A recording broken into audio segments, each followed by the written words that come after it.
Hi, my name is Shayna. Welcome to my channel. I'm a self-published author, and this is my amazing writing coach. Hello, my name is Alex. I am Shayna's writing coach. I'm also a developmental editor, and I've done NaNoWriMo twice. And I've done NaNoWriMo twice. So we're here to talk to you about NaNoWriMo and what to do when the exciting part's over. Yeah, and this was all their idea, so blame them if this video stresses you out. If you're watching this video, I assume you already know what NaNoWriMo is, but just in case you don't, it stands for National Novel Writing Month, and it is where authors in the writing community get together and try to each individually write 50,000 words in 1 month. And sometimes that seems like an elusive goal. You don't have to write 50,000 words. You can actually set a different goal as long as you're doing something every day towards becoming the writer that you want to be. That counts as NaNoWriMo. I know that I've seen high schoolers do like a 15,000 word goal because when you're doing a ton of schoolwork and other essay writing, that's a lot more achievable. One time I did a big, thick outline for my novel. I didn't have it in me at the time, the capacity to write 50,000 words because I had other projects going. So I just made sure that I had a plot, I knew all of my characters better, I had goals set by the end. One time I did a short story collection. I couldn't do a full narrative because I was in college. Yeah, that's perfect. We are here to talk about, now that you are done with NaNoWriMo, what you should do next. Because it can be kind of bewildering. Yes. And exhausting. And you're at the end, so now what? Yeah, you just ran a marathon. Yes, exactly. What's next? Step 1, rest and reflect. It can be very tempting to try to keep up the pace of NaNoWriMo because you've been going and going and you are like compelled to keep going, but it's so important that you take a step back from your work and give it some space. And something I want to say is even if you didn't finish your 50,000 goal, still rest, still give yourself that break. You've ran a marathon even if you didn't finish, like you need it. So in the meantime, while you're not writing every day, ask yourself maybe why you did Nano in the first place so you know what you want your next steps to be. I did NaNoWriMo mostly to prove to myself that I could. I wanted to finish something that felt really important to me, and I wanted to know what it felt like to write every day because you see that advice so often. To become a writer, you need to write every day. And what I learned is that I don't do that. So that was an important thing for me to know because then I could set up a writing schedule that worked for me after the fact. You do learn a lot from intense writing in such a confined space during NaNoWriMo. You can see a lot of your patterns, you can see a lot of what you like and you don't like about your writing. So doing it as a learning experience without any other goal is a great way to look at it. I think you learn how you think when you do NaNoWriMo. Yeah. You're in like a very high pressure situation, so you see what helps you come up with ideas. Yeah, definitely. I also think that some people do Nano just to brag about it. I think it's a badge of honor for authors to be like, well, I've done NaNoWriMo. I actually do still have the note card where I wrote my word count goals like next to my desk. Then I look at it from time to time and I'm like, see, you did that. Yeah. You did that thing. It was 3 computers ago that I did NaNoWriMo and I still have the digital certificates. It's like a little badge. It is, it really is. Like you said, it shows that you can finish something. Yeah. So the other reason to do NaNoWriMo is because you're working on a project that you want to finish and move forward with in some way. And our advice for the rest of this video is mostly going to be for those people. But stick around even if you're in the first group. Because you might end up in the second group. That's a good point. You might make a publishing goal at some point. There'll be good advice in here for your future plans. Definitely. So to go back to our first point, rest, chill out. Most authors need that time away from the text before they can look at it again with fresh eyes, looking at it for problems, because you might come out of this experience and you feel absolutely wonderful about what you did, and then you have to go back and look at it critically, and you need the break in between. And some authors, you know, they leave their work thinking, I just did the worst writing I've ever done in my entire life. I never want to look at that again, and they need the break to come back and be able to see what's good and worth keeping.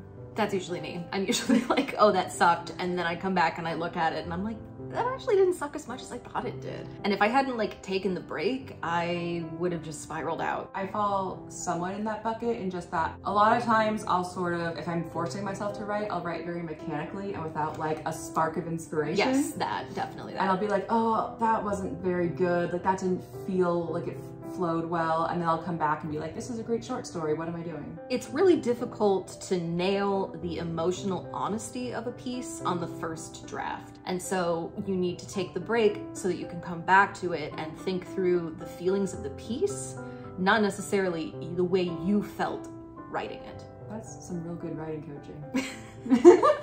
oh, okay, we're done with the rest. It's time for step 2. I think you're the one who called this a first draft. It's like a zero draft is what a lot of people call it. Like a zero draft or a first draft. It is, you have all the component pieces there. Like, you know your world, you know your characters, you've got a basic plot lined out, and you look at it and you're like, okay, I can kind of like see a book beginning to happen here, or a short story, or whatever type of piece it is you're working on. It begins to like solidify, and then you have a zero or first draft. And I would say at the end of NaNoWriMo, you probably don't have that yet, because since you're just going for all of NaNoWriMo, you're not like going back and doing things that are kind of, I don't want to say basic writing things. So like if you're doing NaNoWriMo, you're just going the whole time, and halfway through you might think, oh my gosh, I want to start a romance like with these 2 side characters, right? You're not gonna have the time or ability to go back and like sow those seeds. You're just gonna start writing scenes with them in the middle of the book. So when you're doing this step of the post-nano process, this is when you go in and lay that groundwork that you then already have built on top of later in your draft. Yeah. Also, if you didn't finish the narrative, if 50,000 words didn't finish the book, or you didn't even reach the goal, you need to finish the book. Yeah, that's true. I feel like we should have said that first, but yeah, that's all right. So the goal of your zero draft or your first draft is that you want to come up with something that you're not embarrassed to show people, because you're going to be giving this hopefully to your writing group, your writing critique group.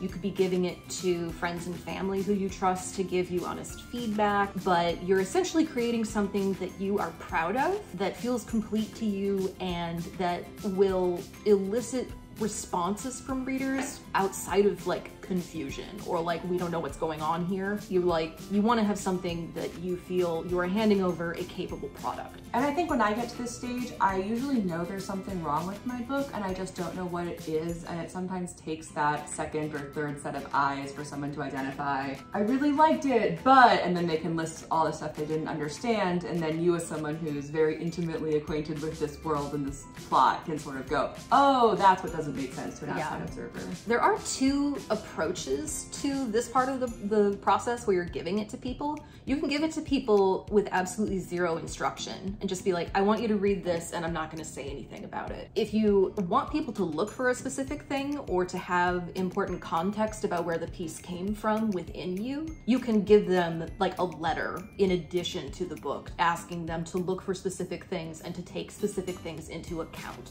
Either way is valid. So even though you're my writing coach, I don't necessarily give you my zero-width draft. I usually give it to my friends or my family to get thoughts first, because there's a lot of stuff I want to get out of the way before I give it to a professional. I think that makes sense, because when you give your book to your friends, your family, your writing group, they're going to give you thoughtful reviews. And when you give your work to a professional, to an editor or a writing coach, we're going to give you revisions. And there's a difference between those 2 categories. Yeah, that makes a lot of sense. So you've done step 2.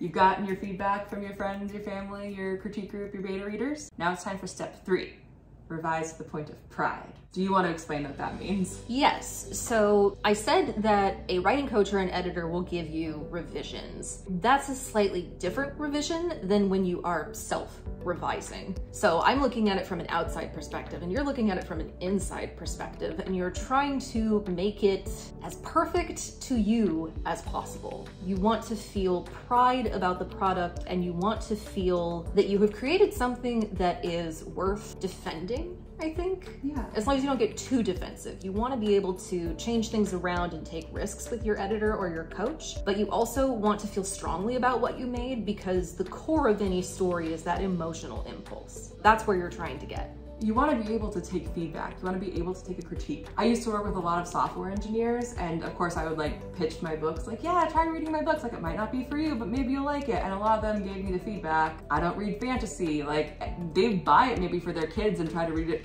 with their kids and be like, this is not for me. And I had to learn, not that I ever got really offended, but like, yeah, like that's okay. Your book's not for everyone. But that built up a thicker skin for you in the face of rejection, which is going to make all of the other processes of like querying writing and submitting and working with an editor, Yeah. like easier. And hearing it from really gentle people because they have to see me every day at the office, I think was great. But all that to say that, yeah, like be proud of your work, but also know that there's still things wrong with it. Like if you can hit that nice middle ground, how would you recommend people learn how to self-edit, Alex? Much like reading rainbows, I brought some books to share because that's what I grew up on as a kid of the 90s. Me too. I have 5. I could have brought like my entire bookshelf out here and I tried really hard not to. That's another video. Yes, so I brought craft books that speak specifically to the process of revising. So each of these has a revision section in it. In no particular order, Stephen King on writing. I think most writers know this book. Is that too much to say? No, I've heard of it. Okay. Stephen King's kind of a badass, and he was an English teacher before he was a writer. This has an entire section in the back where he actually shows you a story he wrote and his markings on it and how he self-revised. So that's really useful. This one, Self-Editing for Fiction Writers, is excellent. It's more sentence level craft type stuff. So if you're looking at revising the big picture, like the development of your piece, this one will come a little later in the process, but it's still really great. This one is for that big picture stuff. Refuse to be Done talks about how to write your book in 3 drafts, which actually isn't quite true. The book tries to make good on that promise, but it turns out that the first draft that we talked about, it takes a lot of time and can be a lot of drafts kind of rolled into one until you get to that first draft. I want to do an entire video on just how I edit. I actually have it outlined already because like I totally know what it's talking about, right? Yeah. Because like I sort of have like the outline, the first draft, the second draft, the final draft. So like, And then you're like, yeah, I get it. then like final draft 2. So this one, Save the Cat Writes a Novel. Great book to read before you start writing, during writing, after writing. This can come in really at any point. It helps you to identify the genre of the book that you're writing and to think about the emotional and the plot-based beats of that genre and what you're working on. So really very helpful. A little prescriptive, like you don't want to get too bogged down in doing exactly what this book tells you to do, but it's great for guidance. Can I borrow that one? This one, Wonder Book, is, I think it's by Jeff Vandermeer? Yeah. This book is especially good for science fiction and fantasy. Like it is a book about those genres. It has sections on world building, on character, on designing entire societies and religions and aliens and things like that. It also has a section specific to revision. So if you want a book that kind of does a little bit of everything, it's going to help you solve the problems that you see and also tell you how to find those problems in the first place. Like this is a great book for you. You've gotten your feedback from your friends. You've edited as much as you can. What do you think the next step is? The next step is probably to decide if you want to go out into the publishing world at that point on your own, which you totally can. I'm not going to tell people like, you know, you can't just query or write your synopsis and send out your chapters. But you might also at that point think about hiring an editor. Which obviously I did. Yes. I did do that. So why did you do that? It kind of comes back to what we were saying about the feedback part, where I knew there was something wrong with my book. Even though I had worked really hard on it and gotten feedback and self-revised it, I still knew that I was not there. It was not there. And I did really love the characters I was working on. I really loved the world. I loved the plot. I really thought it was a book that, this is all coming together. I really thought that it was a book that I could be proud of but not arrogant about. A lot of authors talk about, this is my book baby. Like, oh, if they ask me to change anything, I don't know what I'll do. And I very intentionally wrote the book that I'm writing right now with the mindset of, I'll change almost anything. I have like 3 things that it's a hard no, but anything else I'm willing to change. And it's good to have those hard no's. Like you really want to have some things that you feel incredibly strongly about that are at the core of the piece that you can like really stand up for, because that's what makes it a story that'll resonate, because people will be able to tell that's what's important to you.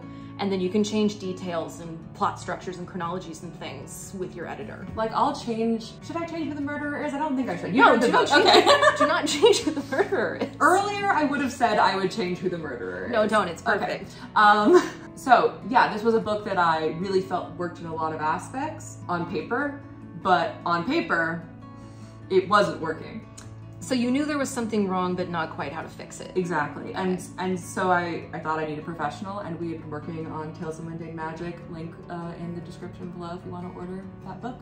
We'd worked so well on Tales of Mundane Magic Volume 4 that I really trusted you with my work. And even though it's a really vulnerable thing, I think, to take something you've been working really hard on and bring it to someone else and be like, please rip it apart for me. It is. I don't want to discount that. Like, even if you trust me, it's still a vulnerable thing to be doing. So establishing that you want to work with an editor, like, part of that is recognizing that you're putting your vulnerability out there, and editors, good editors, will take that into account. Like, we know that's really hard to do. Typically, editors will respond to that with compassion. Would you say a lot of editors are themselves writers? I wouldn't have said that before I started working as one, and I would say now, like, 50 to 60% of people I've met at conferences also write. So they know what you're going through. Yeah. Just to sort of go through some other reasons you might want to get an editor. So like I said, I knew something was broken. I didn't know how to fix it in my book. If you're an author who has been querying for a while and you're not getting any bites, you might want to take it to a professional who can tell you things that the agents aren't telling you. Because agents are so busy. They are just really, really busy, and the publishing world is pretty understaffed. Like, everyone is doing a million jobs. So if you are querying and you're not getting any bites, then you might need somebody to just help you take it up to the next level that punctures that busyness. And then sort of on the other side of it, so agents are really busy, but querying is also a full-time job according to the various authors and other people in the industry that I've talked to. So if you want help with that before you start doing that full-time job, getting an editor might be a good way to do that. A developmental editor will occasionally, if you like, I think it's often an extra fee, but you can have them help you with book research, trying to figure out what press do I want to pitch this to? Do I want to go self-publishing, indie, or trade? You know, like, what am I going to do with this book? Which can take some of that off of your plate. That sounds like another video we should do together. Yeah, it's more common in book coaching though. Typically, the developmental editor is focusing on the text, and a writing coach is focusing on you. Oh, the rain has started. You just mentioned, you know, developmental editor versus writing coach, but there are lots of editors, like, or different types of editors. There are lots of types of editors. So if you're looking to revise the larger concepts in your books, things like characters and overarching continuity and narrative and that kind of thing, that's when you want a developmental editor. And a developmental editor can look at your finished piece. A developmental editor can also look at a partial piece that's going somewhere and help you figure out where to go. So that's one type of editor. The next kind of step down from that is to ask for a manuscript review, which you did. Yes. So what was different about that from, like, when I developmentally edit for you? You gave me an entire report. It wasn't in-text comments, it was a general report that was like, I read your entire book, here is sort of the summary of the various points where I think you need work and where things that I liked, which is my favorite part of any edit. I mean, it's fun for me too. So that's the major difference. A developmental edit will have that report, but it will also have in-text comments, usually with, like, Microsoft Word marginalia. A manuscript review does not have in-text comments. It will only be the report. Typically, the expectation is that you can fix it on your own from there. Like, you don't need the in-text. There's also a price difference between these two things. So if you're looking for concept help and you don't have a huge budget, manuscript review is an excellent option. And that's also why I went with that. Yeah, and that's a totally valid reason, because editing is expensive work. And you want to pay people what their work is worth. You don't want to try to get a developmental edit for the price of a manuscript review. That's not fair to the editor. Yeah, no, it takes us a lot of time, and we spend a lot of, like, emotional and intellectual time on the piece. And then there's sort of the other side of editing. Yeah, so I don't do as much of this, but there is line editing and copy editing, or like other things that people typically hire out. A line editor helps you make the best sentences possible. Like, they're looking at kind of the poetry of the piece, the rhythm of the dialogue, the way that everything looks on the page, and they're making it sparkle with you. A copy editor is more likely to look at mechanical issues with the text, continuity pieces in detail. They will look at spellings, they'll look at grammar, all that kind of stuff. And there's a lot of blurring. So a lot of developmental editors also kind of do line editing, a lot of line editors do copy editing. So your best bet is to find an editor that you want to work with and just tell them what you're looking for, have them look over a piece of your work and say, I agree with you, or have you thought about also doing this, and just see what it is that they can do for you and if that's what you want. Most editors that I've talked to really love those initial questions because because it helps to get the best product possible and it makes everybody happy. I worked with a sensitivity editor for my latest book, Tales of Mundane Magic Volume 4, now available, and I was really grateful for a lot of the lead-in work that she was willing to do with me. I have a whole video about that. Oh, it's good. Go watch it. It's good. I enjoyed it. Thank you. It'll also be linked below. So you've decided if you want to hire an editor. I guess step 5 is like, hire the editor if you want to. Yeah. Or just start querying. And I'd say that's out of the scope of this video. So if you really enjoyed what we talked about here, feel free to comment below and ask for a video about querying. I'll hopefully be getting to that next year so we can talk about it. If you have questions about editing, about finding an editor, about where to look for editors, we could also do a video about that. You can leave questions. I can link some resources, like different organizations where you can like search by genre, by specialty, to look for an editor that'll work for you. The comment section is open. We will both be down there answering questions as frequently as you post them. I am kind of obsessed with answering questions. Like, that is why I do the work that I do. I love teaching, I love coaching, I love editing, I love helping people. So yeah, leave any question you want. Really quickly to wrap up, like, let's keep in mind that no matter which of these steps you decide to do, or if you just did Nano for bragging rights, like, it really is something worth bragging about. Like, you just did a ton of work, so be proud of yourself no matter what route you choose to take. Absolutely. Writing can be such a solitary act that sometimes you have to set up a solitary goal, which NaNoWriMo often is for people, and prove to yourself that you can keep a promise to yourself. Like, that is in and of itself a success. And pretty much every successful author I've talked to says that half the battle is just finishing stuff. So if you did that, like, amazing. Thanks so much for watching. Like, subscribe, comment, all that jazz. And buy Shayna's book for Christmas. Or Hanukkah. Buy Shayna's book for the holidays. That. And yeah, thank you so much for watching, and I hope to see you again real soon. Cheers!